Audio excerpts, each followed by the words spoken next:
Yan, hello guys. Ito ulit si JR Doria TV. So mag-ikot po muna tayo dito sa Arroceros. So dito naman po tayo sa silipin natin yung next esplanade na gagawin dito. So ang esplanade po ay gagawin po sa April. So nag-aantay na lang po ng permit, no? So pag okay na po yung permit, pwede na po silang magsimula ng kanilang project para sa susunod po na esplanade. So ito po yung view. Tapos ito po naman ang Metropolitan Theater. Yan, tara guys, simulan na natin mag-ikot dito. Silipin natin ang Arroceros naman. Ikot-ikot tayo.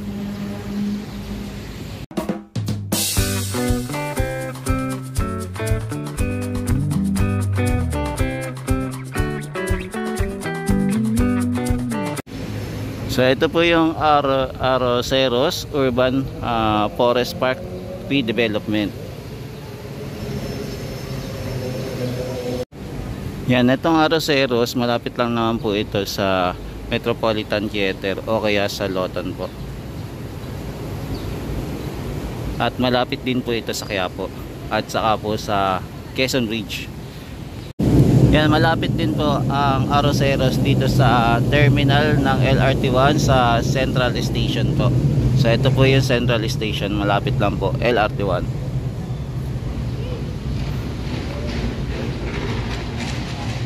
Yan, tara, pasok na tayo mga tropa kids. Yan, to ito, nakapasok na tayo sa Arroceros. So ito po yung nakasulat. Yan, sana makita nyo. Yan, di bali ito yung gubat sa syudad. So ito na lang yung natitirang gubat dito sa Maynila, no. So ito po yung itsura nya.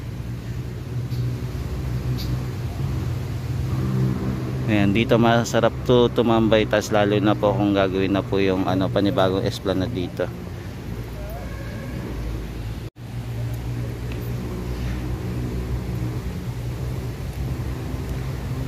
Yan, sa mga tropa natin na hindi pa tayo nakakapasyal dito sa Arroceros, pasyal na po. Ito po yung magupat na lugar dito sa Maynila.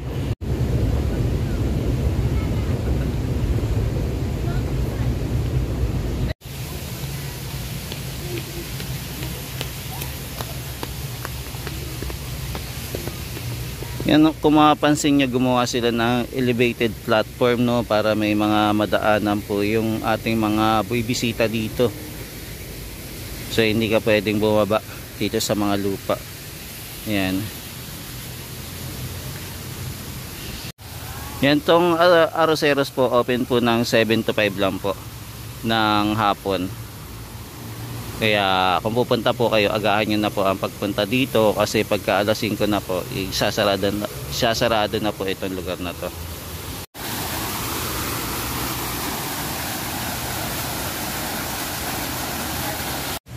Yan, meron din po itong mga pangalan ng halaman, no?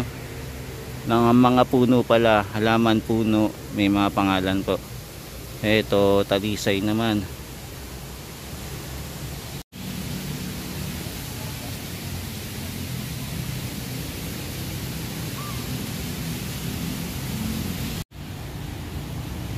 Kasi ito, meron din ditong platform, no, para sa hagdanan. Yan, footbridge, maliit na footbridge, no, gumawa sila.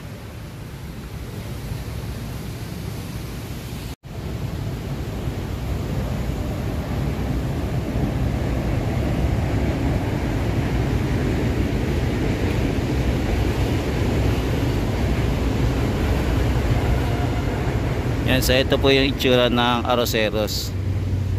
Kung sakaling mamasyal po kayo dito, no, sarap ng hangin po dito at presko po dahil puro puno po.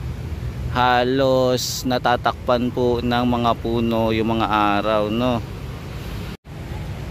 Yan mga tropa, kung hindi pa kayo nakakapunta dito, pasyal na po kayo. Basta open lang po ito tuwing every Monday to Sunday naman, basta 7 to 5 PM. 7 AM tapos 5 PM open po. Yun lang dito, bawal po yung pagkain dito sa loob. Kahit yung tubig po bawal. Kaya ano ka lang talaga, tambay lang. Daan ka lang talaga dito.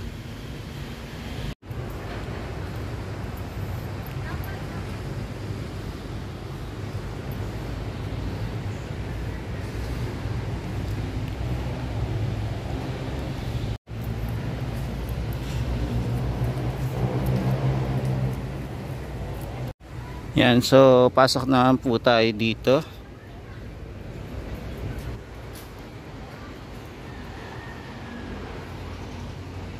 Yan, malawak din po pala itong lugar na to, no? Tsaka, ayan, puro puno pa rin. So ito po yung itsura ng Arroceros. May mga upuan naman po dito, may mga bench po na pwede tayong pagtambayan po.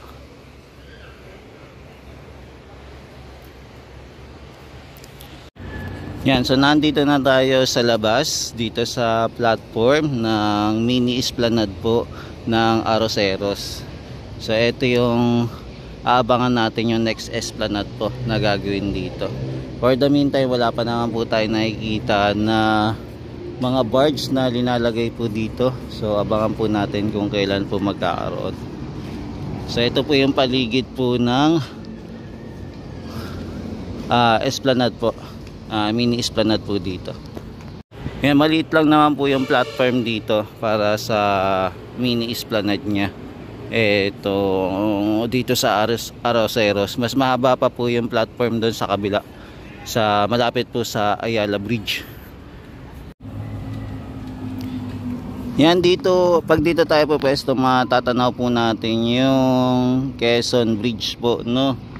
Parang katulad din po siya ng pagkakagawa sa Ayala Bridge. Halos parehas lang po yung korte, puro bakal na napakatibay po, no? Na tulay na to, na ilang taon na ang lumipas, ayan, nakatayo pa rin.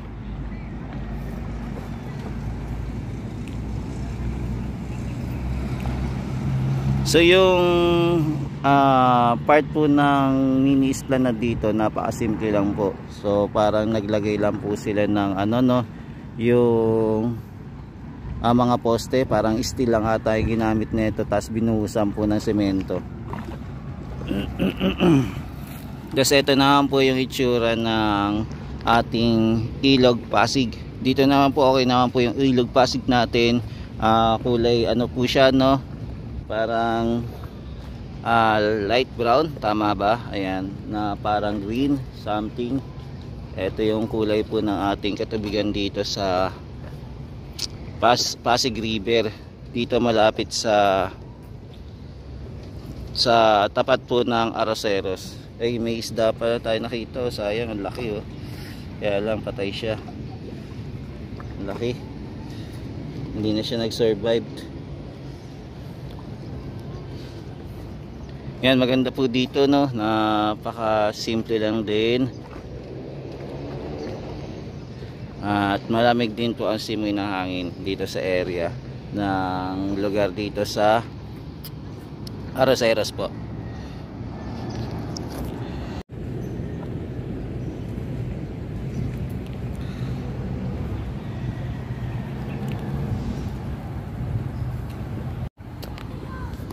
So itong project ng mini esplanade, nagsimula po ito nung panahon po ni Isko Moreno. So nagawa po itong platform na to.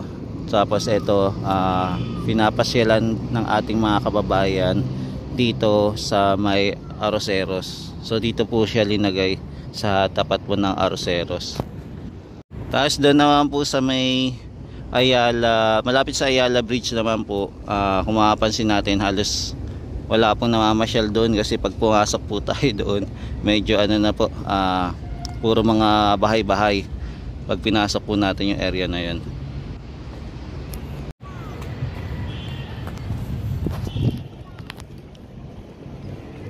Kung sakali magsisimula na yung construction dito sa Arroceros, no, hanggang Ayala Bridge, no. Ang ganda nito. Kumbaga ang lawak na ng papasyalan natin, lalakarin natin simula Port Santiago Riverwalk tapos hanggang Ayala Bridge ko. Siguro mga ilang kilometro na din yung lalakarin natin kung sakaling fully finish ito, no, in the future. Tapos ayan, try din natin maglakad dito sa kabila. May ginawa pala silang tulay dito, no, footbridge na pwede kang tumawid. Ayan, part din kaya yan ng ano, no, project para sa Esplanade kasi napakasimple lang din yung ginawa nila eh. Tapos ito may dugtong papunta dito, no, sa ilalim ng tulay. Ayan, so ito yung mga aayusin pa dito kung sakaling magsimula po yung ating project next Esplanade po. Ayan, so ito po yung ano, ML Quezon Bridge.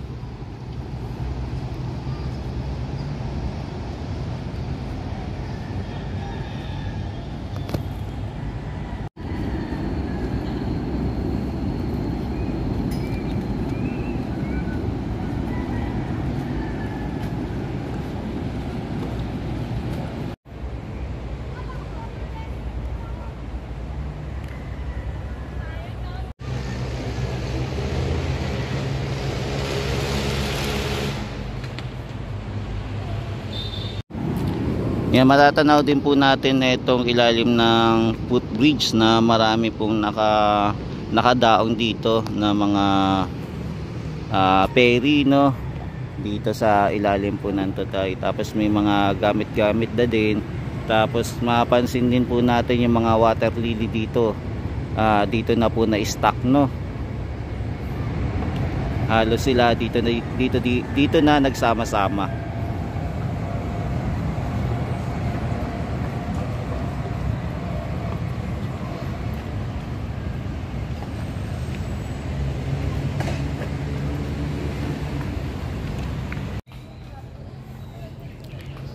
Yan, dito pala yung koi pond naman dito sa area, dito sa dulo.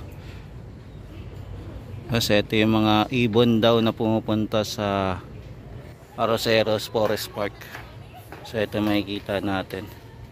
Ito yung mga naliligaw na mga ibon.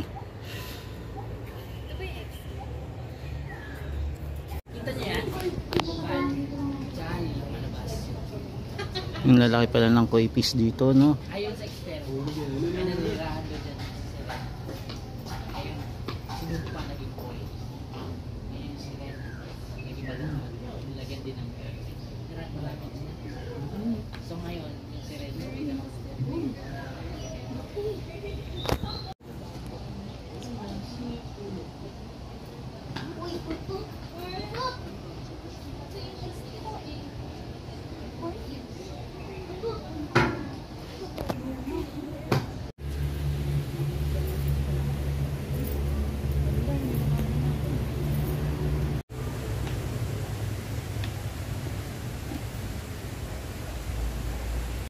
yan, meron pong available na kapihan dito sa Arroceros kung sakaling may time kayo at gusto nyo po munang mag-relax. Ito, may kape po dito na available po.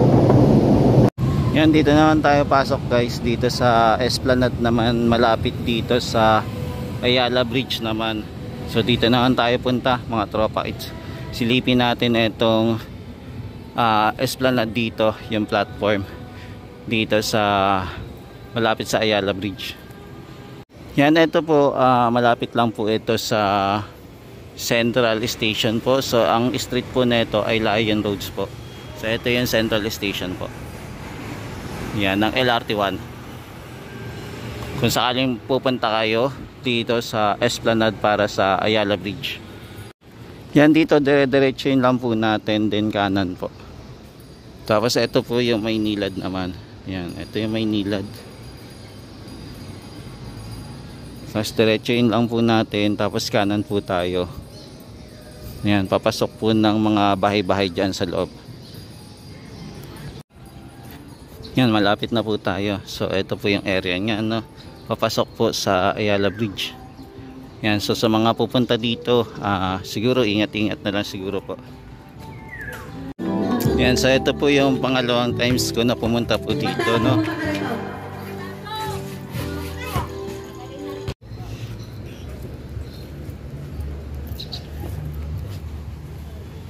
Yan, so papasok po tayo sa Esplanade malapit po sa Ayala Bridge. So ito po yung itsura niya, yung dadaanan natin.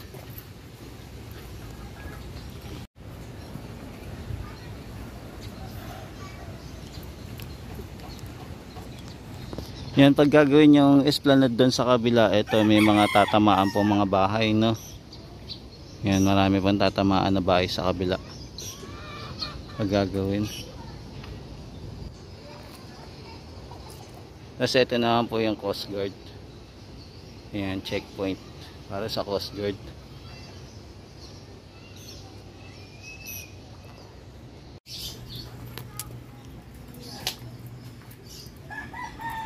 Yan, so ito po yung ating Esplanade dito, no. Ayan, lawak po.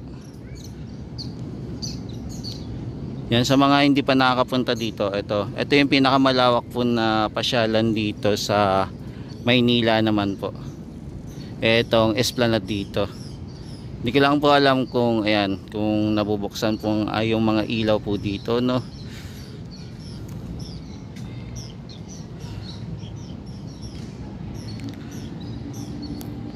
Yan, tapos yung kabila naman po, ayun po yung sa ano naman po, Arroceros, yung isang Esplanade po.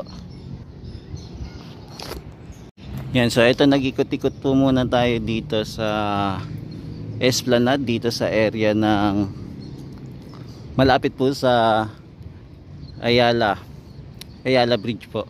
So ito, no, sobrang lawak niya. Yan, sa mga gustong pumamasyal dito, yan, pasyal-pasyal na po.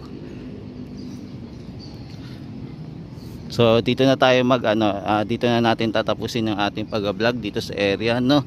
Dito wala masyadong napunta, no, kasi medyo masukal po yung dadaanan pagka pupunta po dito pag mamamasyal.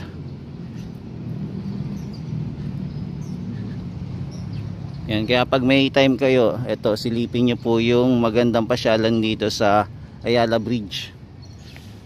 Ito po yung itsura niya. Mas mahaba to kaysa sa Arroceros Esplanade po.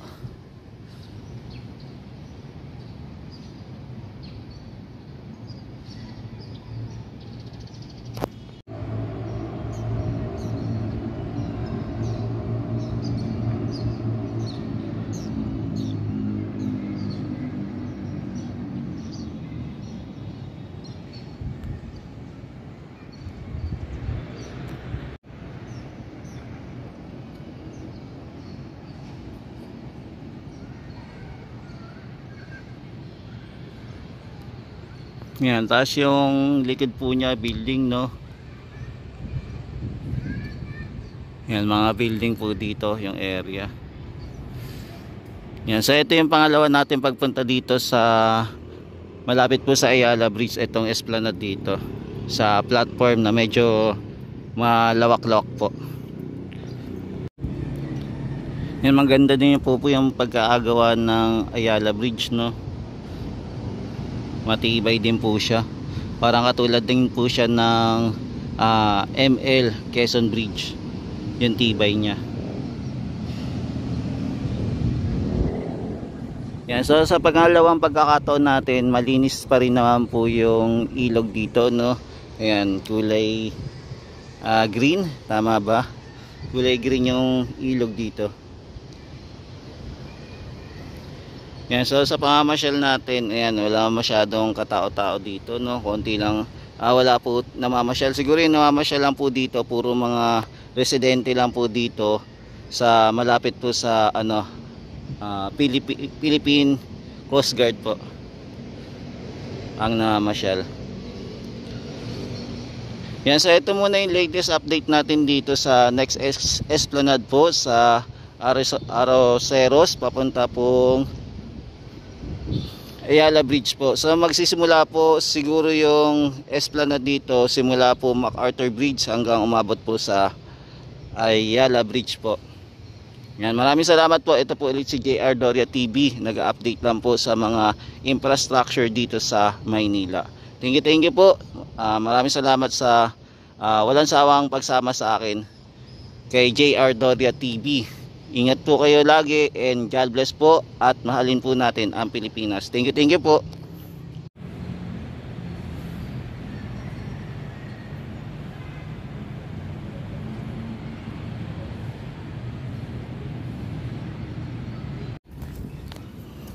Yan, kung papasok ka dito, may mga bahay-bahay bago ka makapasok dito. Tapos may nagbabantay pong aso dito.